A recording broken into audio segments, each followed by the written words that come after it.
Hey guys, welcome to success galore. Success galore में आपका हार्दिक स्वागत है।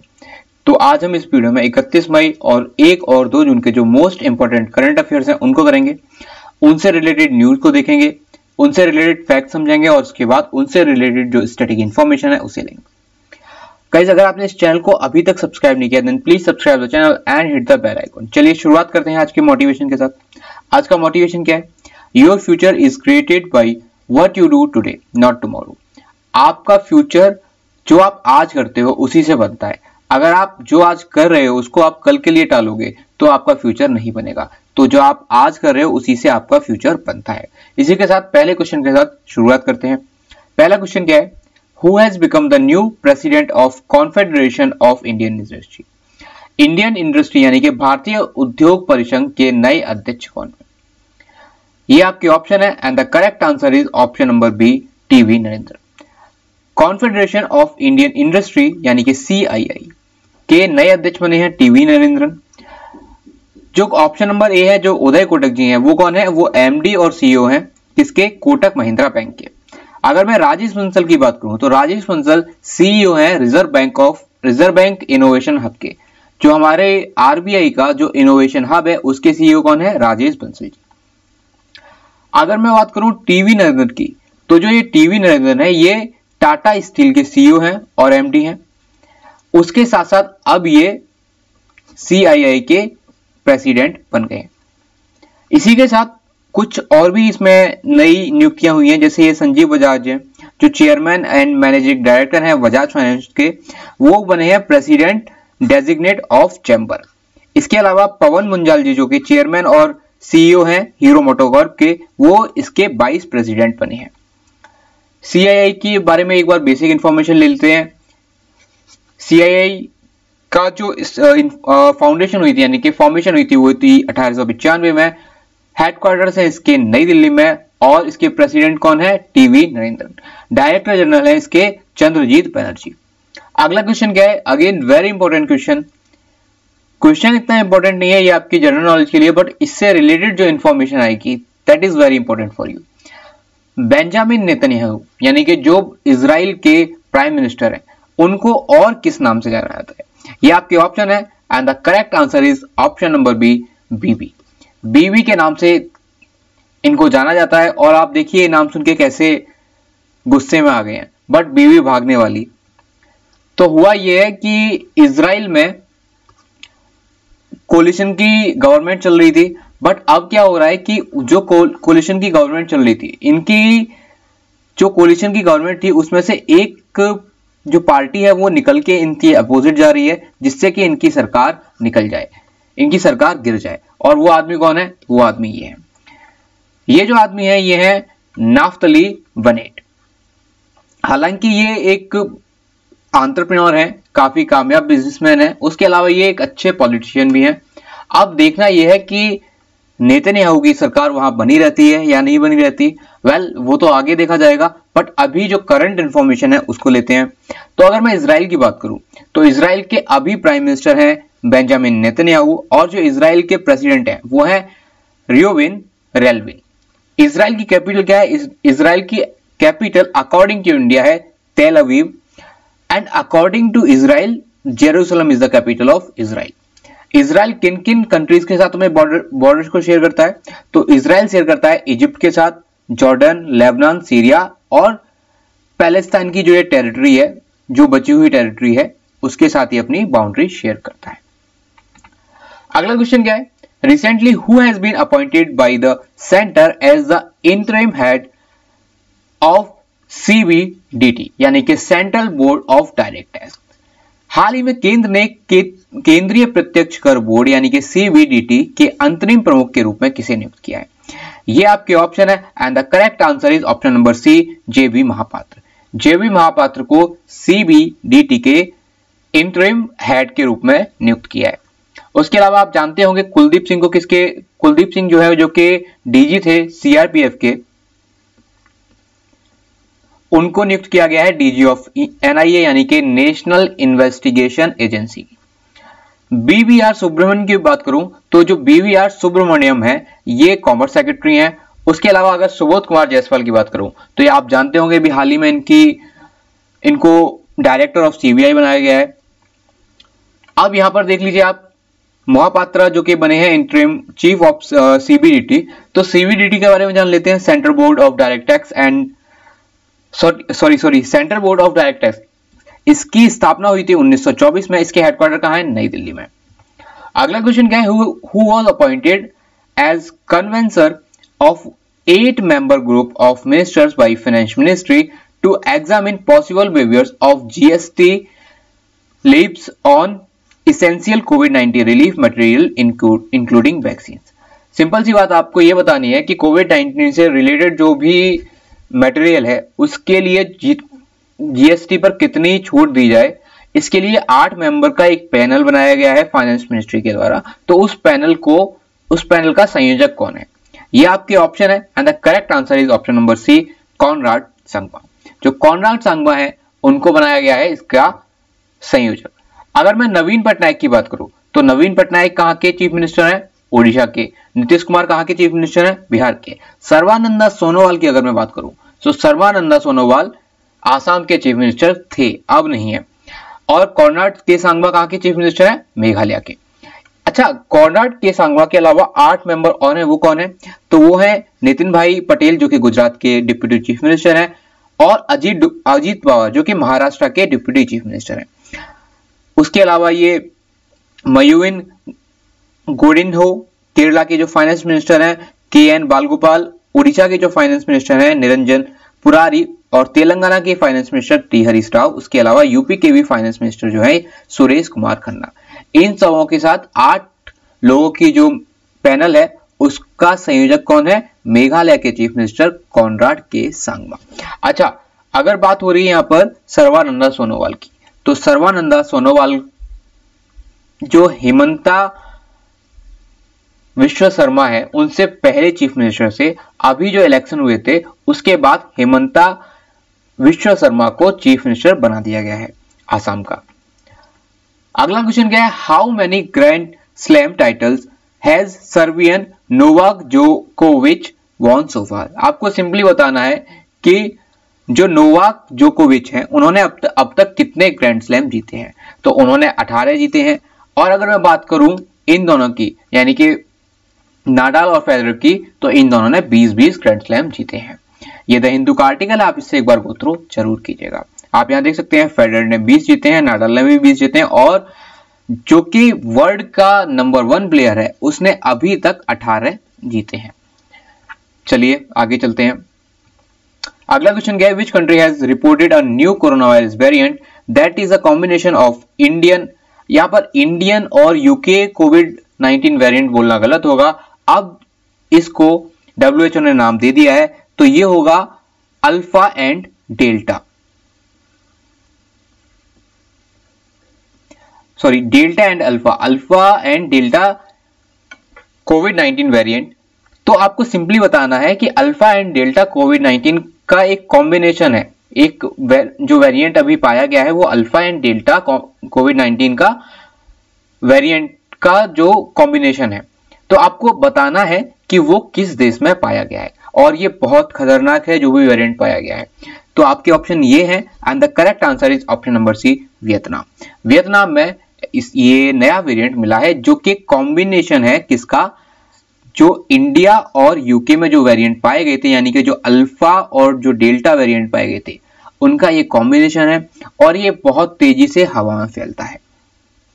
अब यहां पर देखिए आप, जैसे इंडिया का नाम लिया गया है, यूके का नाम लिया गया है, तो इससे क्या लगेगा कि इंडिया में जो कोरोना वायरस है उससे लोगों को परेशानी होगी, तो इंडिया से लोग अलग होना स्टार्ट कर देंगे, यूके से अलग होना स्टार्ट कर देंगे। तो इसीलिए वर्ल्ड हेल्थ ऑर्गेनाइजेशन ने इन सबों का नाम चेंज कर दिया है। अब जो यूके में वेरिएंट पाया गया था उसको अल्फा बोलेंगे, उसका नाम क्या था? V1.1.7। जो इंडिया में वेरिएंट पाया गया था वो था V.1.617.2। इसको हम डेल्टा वेरिएंट बोलेंगे, इसको डेल्टा नाम देंगे। आपको एग्जामिनेशन पॉइंट ऑफ व्यू से एक तो ये डेल्टा नाम याद करना है, उसके अलावा एक और नाम याद करना है, कप्पा। ये भी इंडिया में पाया गया था। ये जो वेरिएंट ऑफ कंसर्न है, यानी कि ये बहुत खतरनाक है, तो ये 4 जो वेरिएंट हैं ये बहुत खतरनाक है। उनमें से एक जो वेरिएंट है इंडिया में, डेल्टा वेरिएंट, ये खतरनाक किस तरीके से, ये फैलता तो बहुत तेजी से है, लेकिन हाँ ये उतना इफेक्टिव नहीं होता, इम्यून सिस्टम को उतना इफेक्टिव नहीं कर पाता। बट इसका मतलब ये नहीं है कि आप प्रिकॉशन लेना ही बंद कर दें। हाँ ये इफेक्टिव नहीं होता, इसीलिए इंडिया अभी तक काफी अच्छे से रिकवर कर रहा है। उसके अलावा आपको ये कप्पा वेरिएंट भी याद करना होगा। ये जो 6 वेरिएंट है, ये वेरिएंट ऑफ इंटरेस्ट की लिस्ट में WHO ने डाले हैं, यानी कि हाँ इनसे अभी तो रिस्क नहीं है, लेकिन इनका ख्याल रखना होगा जिससे कि ये आगे जाके रिस्क का कारण ना बने। तो आपको 2 वेरिएंट याद करने हैं, एक तो ये कप्पा वेरिएंट याद करना और एक ये डेल्टा वेरिएंट याद करना है, क्योंकि ये दोनों इंडिया में जो कोरोना वायरस का म्यूटेशन हुआ था उनके ऊपर नाम रखा गया है। अब बात कर लेते हैं वर्ल्ड हेल्थ ऑर्गेनाइजेशन की। इसकी स्थापना हुई थी 1948 में, हेडक्वार्टर है इसके जेनेवा स्विट्जरलैंड में, और जो इसके डायरेक्टर जनरल हैं वो है टेड्रोस एडनोम। अब बात कर लेते हैं वियतनाम की, जिस देश में अल्फा और डेल्टा जो कोरोना वायरस था उसका जो अपडेटेड कॉम्बिनेशन वर्जन मिला है। तो वियतनाम की अगर मैं बात करूं तो वियतनाम जो अपनी बाउंड्री शेयर करता है वो थाईलैंड, लाओस और चाइना के साथ करता है। उसके अलावा यहां पर ये कंबोडिया के साथ भी शेयर करता है। सॉरी, यहां पर थाईलैंड के साथ नहीं करता, आई फॉरगॉट। अब बात करते हैं कि इसकी कैपिटल क्या है। तो इसकी कैपिटल है हनोई। इसके जो प्रेसिडेंट हैं, ये जो गंजे दिख रहे हैं ये इसके प्रेसिडेंट हैं, ये हैं गियोन जुआन फुकू। उसके जो प्राइम मिनिस्टर है वो है फाम मिन चिन्हो, और यहाँ की करेंसी क्या है, टोंग। अच्छा, वियतनाम, अगर मैं बात करूं वियतनाम की, तो क्या आप ये जानते हैं कि वियतनाम वर्ल्ड में पॉपुलेशन के अकॉर्डिंग किस रैंक पर आता है? अगर आप जानते हैं answer me in the comment section, मैं आपको इसका आंसर दूंगा अपनी अगली वीडियो में। अच्छा, एक जो ये पेनिनसुला में पड़ता है, तो ये इस पेनिनसुला का नाम क्या है? इस पेनिनसुला का नाम है इंडो चाइनीज पेनिनसुला। अगला क्वेश्चन क्या है? Name the special scheme announced by the union government to protect children ऑर्फन्ड bye कोविड-19। कोविड-19 की वजह से अनाथ हुए बच्चों की सुरक्षा के लिए केंद्र सरकार द्वारा घोषित विशेष योजना का नाम बताइए। ये आपके ऑप्शन है, and the correct answer is option number C, PM cares for children. जो पीएम केयर्स फॉर चिल्ड्रन है, इसके अंडर 10 लाख रुपए मिलेंगे उन बच्चों को जो कि ऑर्फन हुए हैं, यानी कि जिनके पेरेंट्स इस कोविड-19 की वजह से उनके पेरेंट्स की डेथ हुई है, तो उनको मिलेंगे 10 लाख रुपए। अगला क्वेश्चन क्या है? In which city the largest aquatic gallery of the country being built. देश की सबसे बड़ी जलीय दीर्घा किस शहर में स्थापित की जा रही है? ये आपके ऑप्शन है, and the correct answer is option number B, Ahmedabad. Ahmedabad Gujarat में इसकी स्थापना की जा रही है। अब अगर बात हो रही है गुजरात की, तो एक बार गुजरात के बारे में जान लेते हैं। तो ये है हमारा प्यारा भारत, और यहां पर ये है गुजरात। गांधीनगर कैपिटल है गुजरात की। अच्छा, गुजरात की स्थापना कब हुई थी? मतलब स्थापना नहीं, फॉर्मेशन कब हुई थी एज अ स्टेट? तो इसकी फॉर्मेशन हुई थी 1 मई 1960 को। कितने जिले आते हैं यहाँ पर? 33 जिले पड़ते हैं। राजधानी इसकी है गांधीनगर, सबसे बड़ा शहर है अहमदाबाद। राज्यपाल है इसके आचार्य देवव्रत, एंड विजय भाई रूपाणी यहाँ के कौन है? Chief minister. अच्छा, गुजरात किन किन राज्यों के साथ अपनी सीमा शेयर करता है? तो आप यहां पर देखिए, ये राजस्थान के साथ करता है, यहां पर ये मध्य प्रदेश के साथ बहुत छोटा सा बॉर्डर शेयर करता है, और यहां पर ये महाराष्ट्र के साथ करता है, और इस जगह ये गोवा के साथ और दादरा और नगर हवेली के साथ भी अपनी सीमाएं शेयर करता है। नहीं, गोवा नहीं, दादरा एंड नगर हवेली, गोवा तो यहां पर है, एक्सट्रीमली सॉरी, दादरा नगर हवेली, महाराष्ट्र, मध्य प्रदेश और राजस्थान। उसके बाद ये जो छोटा सा बॉर्डर शेयर करता है, ये करता है पाकिस्तान के सिंध प्रांत के साथ। अगला क्वेश्चन क्या है? अब बात गोवा की हो रही थी, तो गोवा की बात कर लेते हैं। आपको सिंपली बताना है गोवा को पूर्ण राज्य का दर्जा कब मिला था।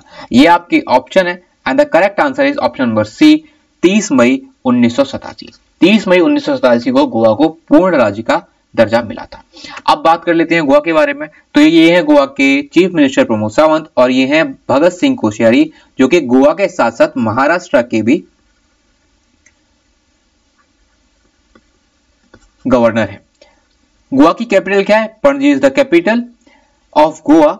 अच्छा, गोवा की स्थापना हुई थी 30 मई को, तो आखिर इतनी लेट इसकी स्थापना क्यों हुई? इतनी लेट इसकी स्थापना क्यों हुई? तो इतनी लेट इसकी स्थापना होने के पीछे वजह एक थी,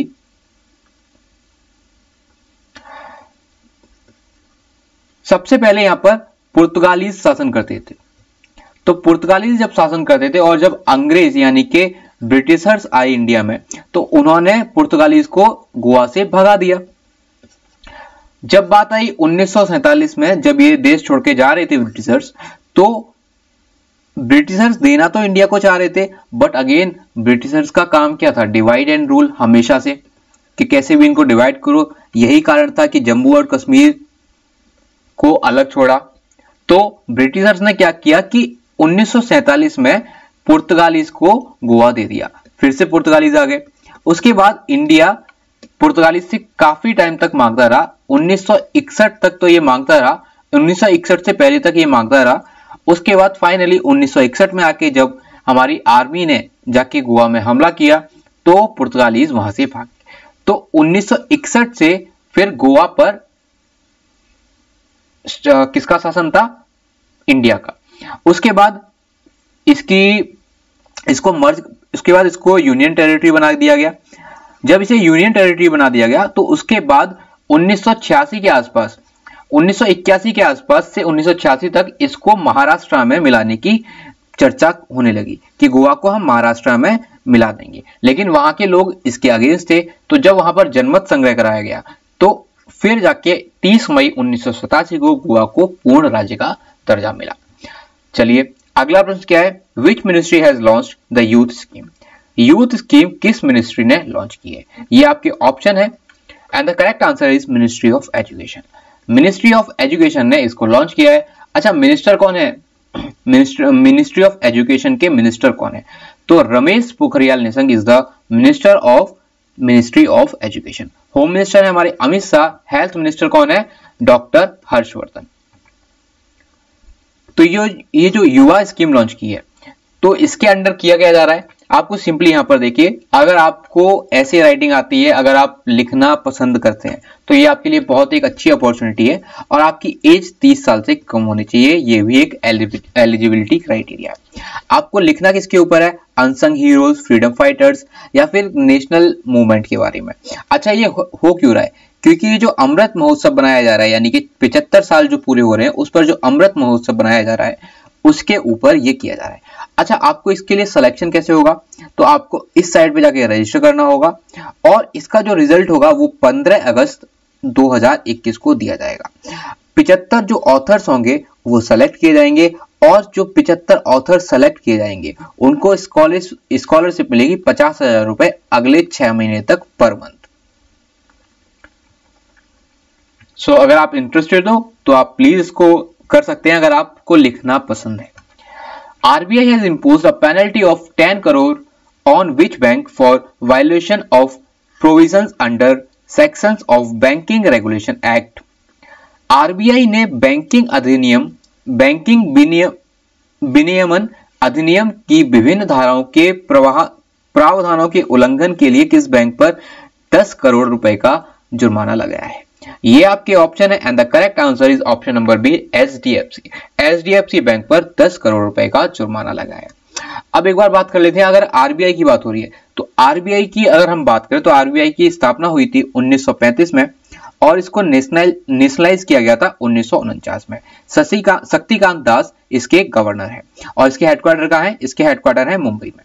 अगर हम SBI की बात करें, तो SBI की अगर मैं बात करूं, तो मैं इसको आपको सेपरेटली बता देता हूं। देखिए, आपको SBI की बात करूं तो SBI जो है वो 3 बैंकों से मिलकर बना था, bank of Calcutta, bank of Madras और बैंक ऑफ बॉम्बे। इन तीनों से मिलकर बना था इंपीरियल बैंक ऑफ इंडिया।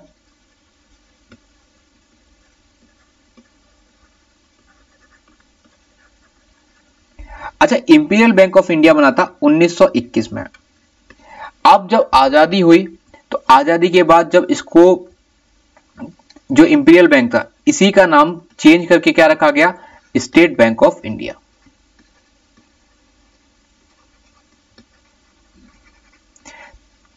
उन्नीस 1955 में स्टेट बैंक ऑफ इंडिया इसका नाम रखा गया। अच्छा, स्टेट बैंक ऑफ इंडिया के हेडक्वार्टर्स कहाँ हैं? स्टेट बैंक ऑफ इंडिया के जो हेडक्वार्टर्स हैं वो है मुंबई में, और दिनेश चंद खारा यहाँ इसके गवर्नर हैं। अच्छा, अगर मैं बात करूं एसबीआई की, तो आप मुझे बताइए कि bank of Calcutta, bank of Madras और बैंक ऑफ बॉम्बे, इनकी स्थापना कब हुई थी? तो एक बार क्विक बता देता हूं मैं आपको। 1800 में बैंक ऑफ कैलकाटा की स्थापना हुई थी, 1843 में बैंक ऑफ मद्रास की स्थापना हुई थी, और 1840 में किसकी स्थापना हुई थी? बैंक ऑफ बॉम्बे की। अगर मैं बात करूं एचडीएफसी की, तो एचडीएफसी की जो स्थापना हुई थी वो हुई थी 1994 में। हेडक्वार्टर कहां है इसके? मुंबई में, और इसके जो एमडी हैं और सीईओ हैं वो है शशिधर जगदीशन। पीएनबी की बात करूं तो अगेन पीएनबी बहुत इंपॉर्टेंट बैंक है, second largest bank of India है। तो पीएनबी के साथ एक और अच्छी चीज है कि लाला लाजपत राय, जिन्हें कि पंजाब केसरी के नाम से जाना जाता है, और दयाल सिंह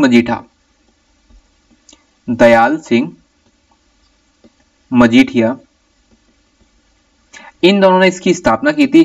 किस वर्ष में इसकी पीएनबी की स्थापना की थी? तो 1894 में इसकी स्थापना की थी। इसके हेडक्वार्टर कहां है? न्यू दिल्ली में, पंजाब नेशनल बैंक के हेडक्वार्टर है।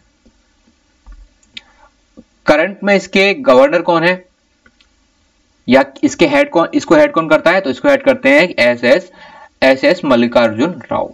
आईसीआईसीआई बैंक की अगर मैं बात करूं तो आईसीआईसीआई बैंक की जो स्थापना हुई थी वो हुई थी 1994 में। इसके जो एमडी और सीईओ हैं वो हैं, आईसीआईसीआई बैंक के जो एमडी और सीईओ हैं वो है संदीप बख्शी। और इसकी अगर मैं बात करूं तो इसके दो ऑफिसेज हैं। इसके रजिस्टर ऑफिस जो है वो है बड़ोदरा गुजरात में, और जो इसका कॉर्पोरेट ऑफिस है वो मुंबई महाराष्ट्र में है। अब बात कर लेते हैं कि एचडीएफसी बैंक को जो 10 करोड़ रुपए का जुर्माना लगा है। तो आरबीआई ने 10 करोड़ रुपए का जुर्माना लगाया है क्योंकि इसने वायलेशन किया था किसका? बैंकिंग रेगुलेशन एक्ट के अंदर जो वेरियस सेक्शंस हैं उनका। अगला क्वेश्चन क्या है? विच स्टेट हैज लॉन्च्ड बाल सेवा योजना for children who lost their parents due to covid?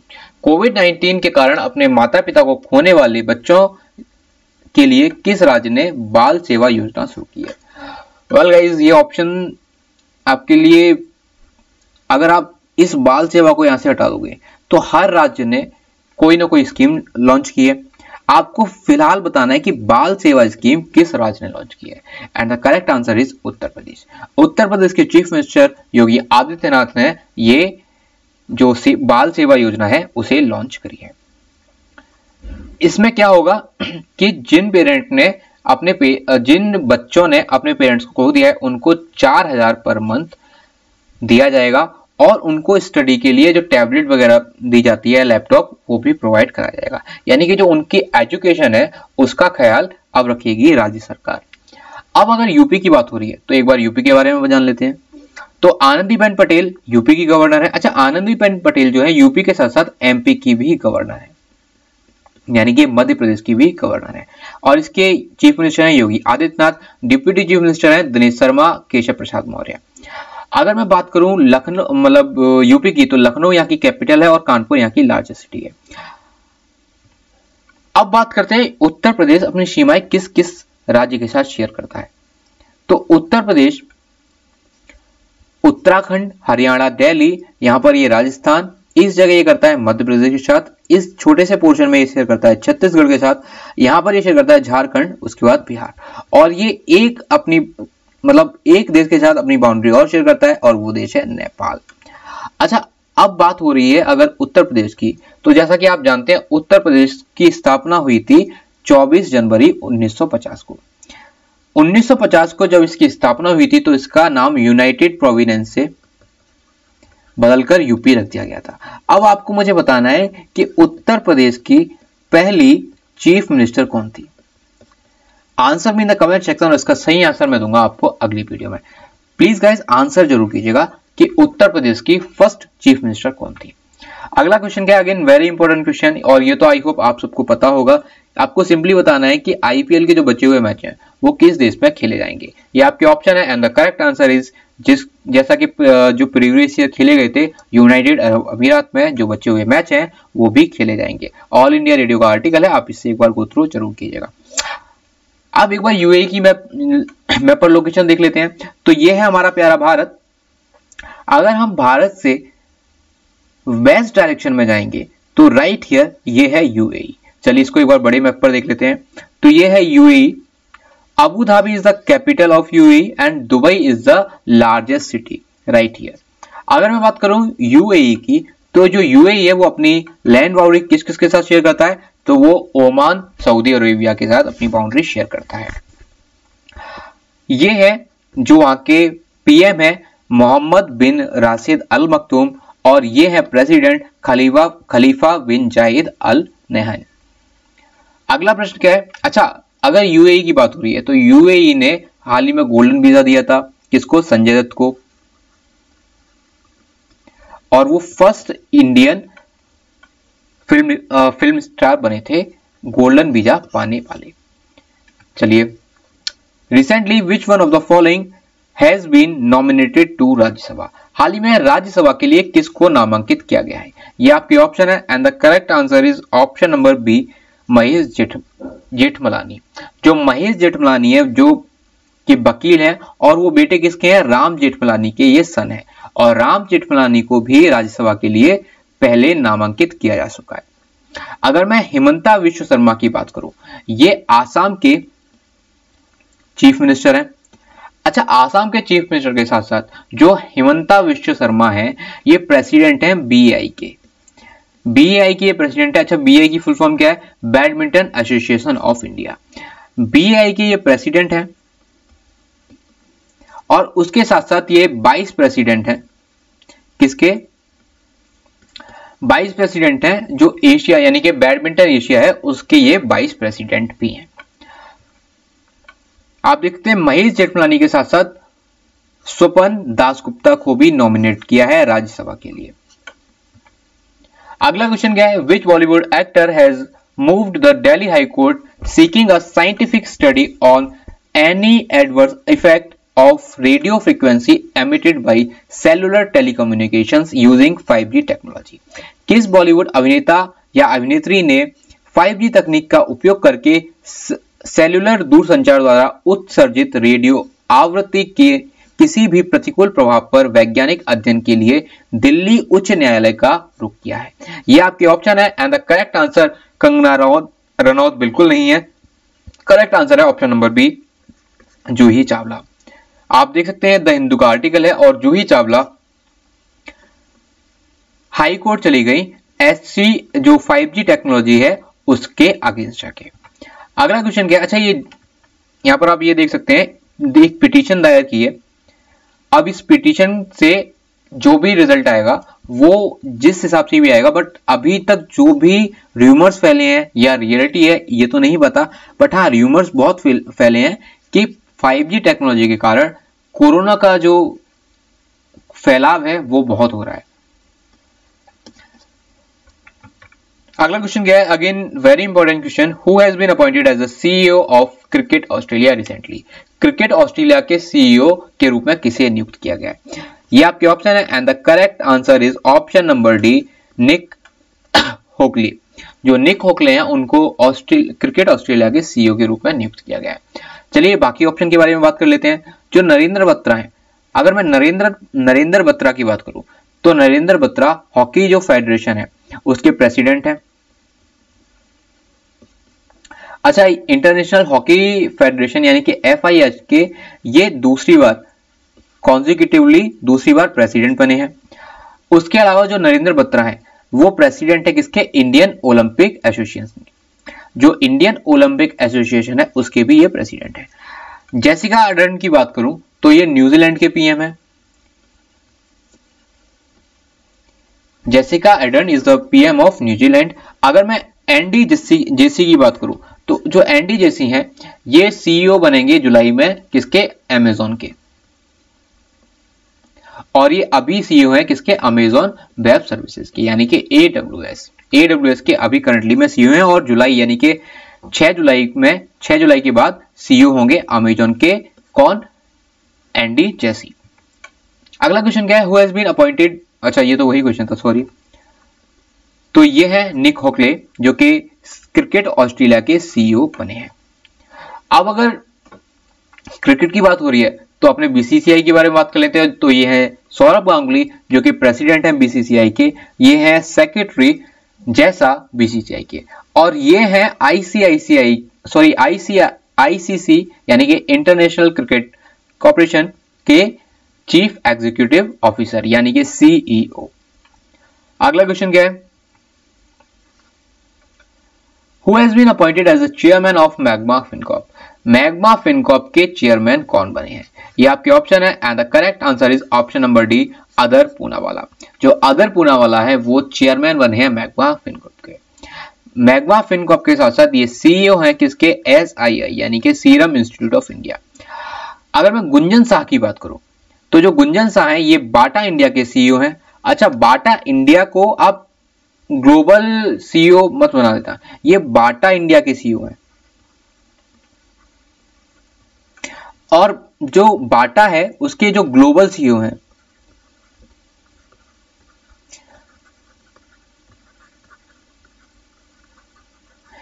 Bata brands के ग्लोबल सीईओ हैं वो कौन है? वो है संदीप कटारिया। जो टी रविशंकर है, टी रविशंकर डिप्टी गवर्नर है किसके? सेंट्रल बैंक के, रिसेंटली में बने हैं। उसके साथ साथ ये आरबीआई के एग्जीक्यूटिव डायरेक्टर भी हैं। अगर मैं महेश बाल सुब्रमण्यम की बात करूं तो ये एमडी है किसके? कोटक महिंद्रा लाइफ इंश्योरेंस के। कोटक महिंद्रा लाइफ इंश्योरेंस को अगेन आप कंफ्यूज मत कर लेना कोटक जनरल इंश्योरेंस से। जो कोटक जनरल इंश्योरेंस है उसके सीईओ कौन है? उसके सीईओ है सुरेश अग्रवाल। तो अदर पूनावाला अभी बने हैं chairman of Magma Fincorp and ये सीईओ है किसके? सीरम इंस्टीट्यूट ऑफ इंडिया के। ये है अदर पूनावाला। 2 मिनट का आर्टिकल है, आप इससे एक बार जरूर गो थ्रू कीजिएगा। उसी के साथ साथ आप यहाँ पर देखिए कि पेज इंडस्ट्रीज है। अच्छा, पेज इंडस्ट्रीज को अगर आप नहीं समझ पा रहे तो जॉकी के जो अंडरगारमेंट्स आते हैं वो किसके? वो पेज इंडस्ट्रीज के अंडर ही आता है जॉकी ब्रांड। उसके एमडी बने हैं कौन? सुंदर जिनोमल। अब सुंदर जिनोमल बने हैं एमडी किसके? पेज इंडस्ट्रीज के। अगर मैं पेज इंडस्ट्रीज की बात करूं तो पेज इंडस्ट्रीज की स्थापना हुई थी 1994 में। सुंदर जिनोमल इसके एमडी हैं और इसके जो हेडक्वार्टर है वो कहां पर है? बेंगलुरु में। और जॉकी एक ब्रांड है जो पेज इंडस्ट्रीज के अंतर्गत आता है। अगला क्वेश्चन क्या है, recently licence of which bank has been cancelled by RBI. हाल ही में आरबीआई ने किस बैंक का लाइसेंस रद्द किया है? ये आपके ऑप्शन है and the correct answer is option number, वैसे तो ये सारे आंसर करेक्ट है क्योंकि सारी बैंक यानी कि यूनाइटेड कोऑपरेटिव बैंक लिमिटेड इसका भी लाइसेंस रद्द हो चुका है, शिवम सहकारी बैंक का भी हो चुका है, सारी बैंकों का हो चुका है। बट रिसेंटली अभी जो हाल में हुआ है वो हुआ है शिवाजी राव भोसले सहकारी बैंक जो कि पुणे में स्थित बैंक है। आरबीआई ने इसका लाइसेंस रद्द कर दिया है। अगला क्वेश्चन क्या है, IIT Madras collaborated with on courses related to quantum computing and research. IIT Madras ने क्वांटम कंप्यूटिंग और अनुसंधान से संबंधित पाठ्यक्रमों के लिए किसके साथ कोलैबोरेशन किया है? ये आपके ऑप्शन है and the correct answer is option number C, IBM. IBM के साथ इन्होंने कोलैबोरेशन किया है। अच्छा, आईबीएम की अगर बात हो रही है तो आईबीएम की स्थापना कब हुई थी? आईबीएम की स्थापना हुई थी 1911 में। इसके हेडक्वार्टर कहां पे है? इसके हेडक्वार्टर है न्यूयॉर्क में। और इसके जो सीईओ हैं वो है Arvind Krishna. Arvind Krishna is the CEO of IBM. चलिए एक बार बाकी ऑप्शन को भी देख लेते हैं। अगर मैं इन्फोसिस की बात करूं तो इन्फोसिस 1981 में इसकी स्थापना हुई थी, बेंगलुरु में इसके हेडक्वार्टर है। इन्फोसिस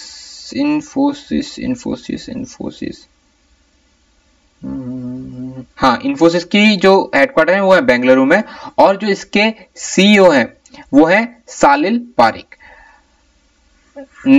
जो नारायण मूर्ति के बारे में आप सुनते होंगे वही इनके फाउंडर थे इन्फोसिस के। अगर मैं माइक्रोसॉफ्ट की बात करूं तो जो माइक्रोसॉफ्ट है वो 1975 में इसकी स्थापना हुई थी। इसके हेडक्वार्टर कहां है? इसके हेडक्वार्टर है वॉशिंगटन डीसी में और इसके जो सीईओ है वो है सत्या नडेला। अगर मैं गूगल की बात करूं तो गूगल के जो सीईओ है वो है सुंदर पिचाई। इसकी स्थापना हुई थी 1998 में और इसके हेडक्वार्टर कहां पर है? कैलिफोर्निया में। तो ये आईआईटी मद्रास ने कोलैबोरेशन किया है किसके साथ? IBM के साथ। किसके लिए? जो कोर्सेज हैं क्वांटम कंप्यूटिंग से रिलेटेड और रिसर्च से रिलेटेड उनके साथ, उनके लिए। अब एक बार IBM और IITM के बारे में बात कर लेते हैं, यानी कि Indian institute of technology Madras के बारे में। तो IBM के बारे में वैसे मैं आपको बता चुका हूं। देखिए, Arvind Krishna is the CEO and chairman. इसके हेडक्वार्टर कहाँ है? न्यूयॉर्क में इसके हेडक्वार्टर है। इसकी स्थापना हुई थी 1911 में। फुल फॉर्म क्या है? International business machine corporation. अगर मैं Indian institute of technology Madras की बात करूं तो इसकी स्थापना हुई थी 1962 में, और जो इसके चेयरमैन है वो है पवन कुमार गोयनका। अगला क्वेश्चन क्या है? तियानझोउ 2 क्या है? चाइनीज वायरस है, चाइनीज स्पेसक्राफ्ट है, चाइनीज न्यूक्लियर वेपन है, या फिर कुछ भी नहीं है? So correct answer is option number B, Chinese aircraft.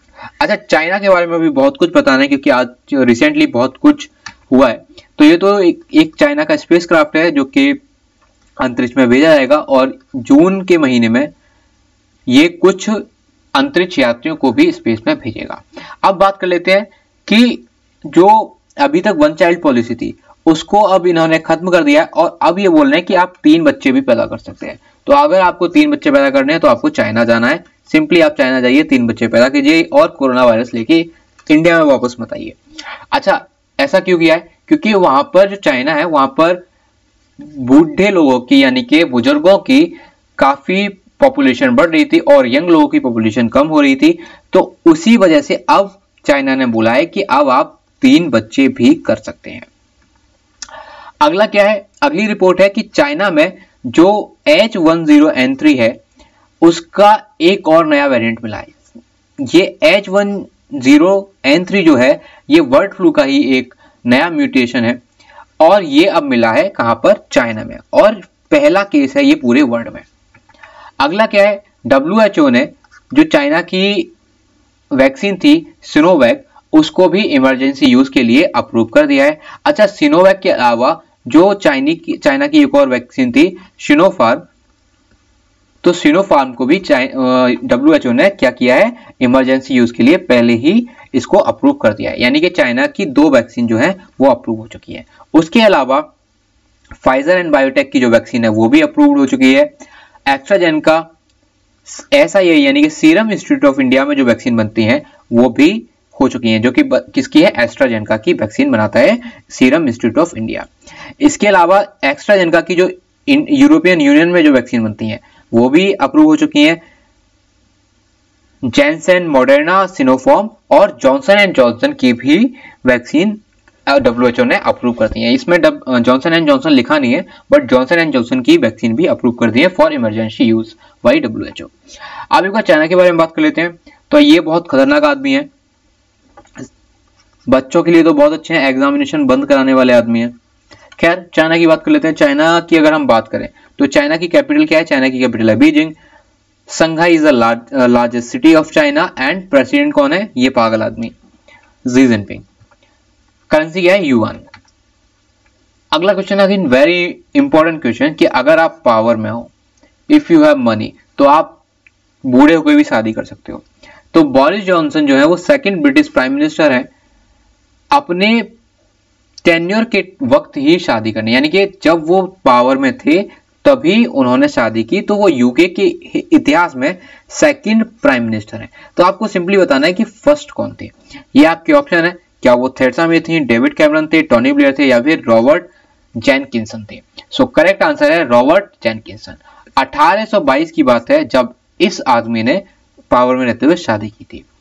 तो ये 1822 में इन्होंने शादी की थी। अच्छा, अब इनकी बात करूं तो ये 56 के हैं, और ये जो मैडम है ये 33 की है, 36 की भी नहीं है, 33 की है। तो आप सोचिए इन्होंने शादी की है। Well, happy married life. और इस जो आदमी है, इन्होंने जो इनकी पहली वाइफ थी उनके 4 बच्चे हैं, और 2018 में इनको डाइवोर्स दे दिया था। उनका नाम क्या है? ये लॉयर मरीना व्हीलर। वैसे आपको याद करने की कोई जरूरत नहीं है, आपको सिंपली जनरल नॉलेज के लिए बता दिया है। आपको इसमें से काफी चीजें याद करनी होगी। देखिए, अगर मैं यूनाइटेड किंगडम की बात करूं तो यूनाइटेड किंगडम जो है वो स्कॉटलैंड, वेल्स, इंग्लैंड और जो ये जो आयरलैंड है, नॉर्दर्न आयरलैंड है, उससे मिलकर बना है। इसकी कैपिटल क्या है? कैपिटल है इसकी लंदन। अच्छा, लंदन कैपिटल के साथ साथ लार्जेस्ट सिटी भी है, right. Here Boris Johnson is the prime minister of United kingdom, और ये जो एलिजाबेथ सेकंड है ये वहां की महारानी है।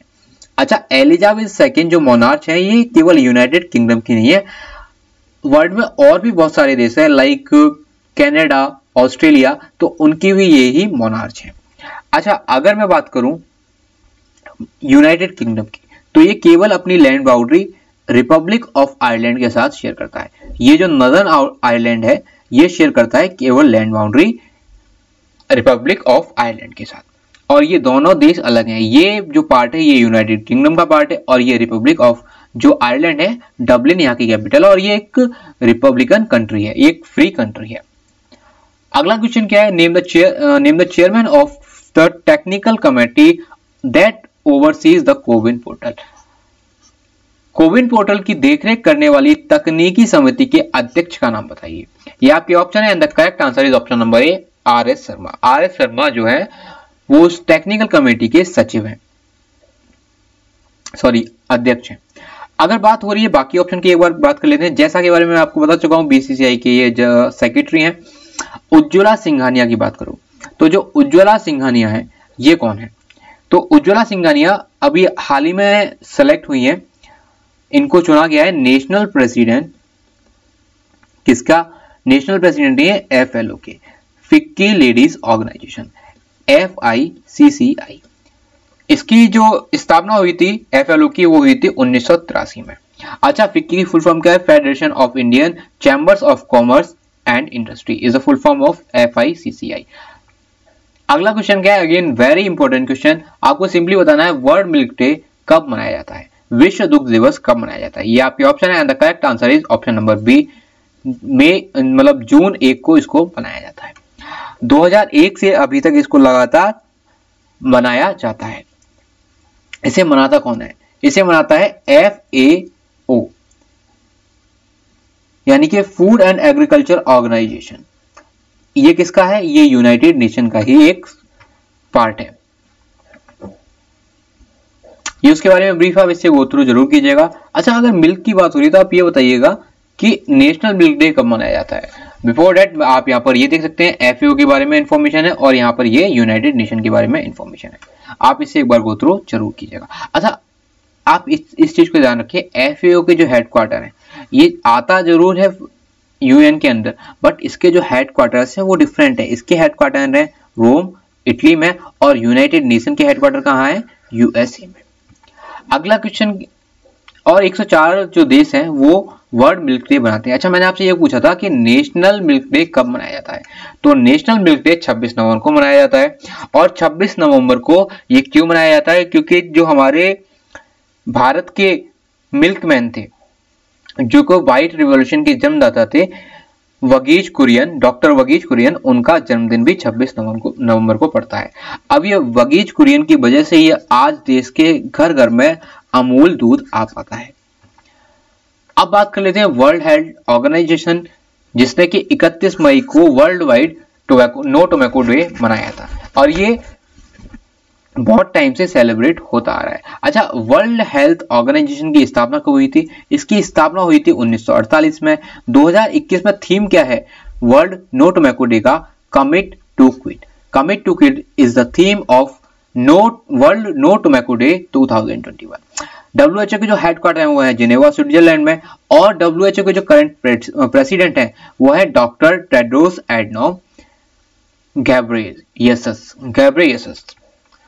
बाकी ये जो जून में इंपॉर्टेंट डेज हैं उनकी लिस्ट है, आप इसे एक बार गो थ्रू जरूर कीजिएगा। अच्छा, जून 2 यानी कि आज के दिन 2 और इंपॉर्टेंट डे हैं इंडिया के लिए, तो तेलंगाना फॉर्मेशन डे इंपॉर्टेंट है, और उसके अलावा जून 2 को वर्ल्ड वाइड मनाया जाता है इंटरनेशनल सेक्स वर्कर डे।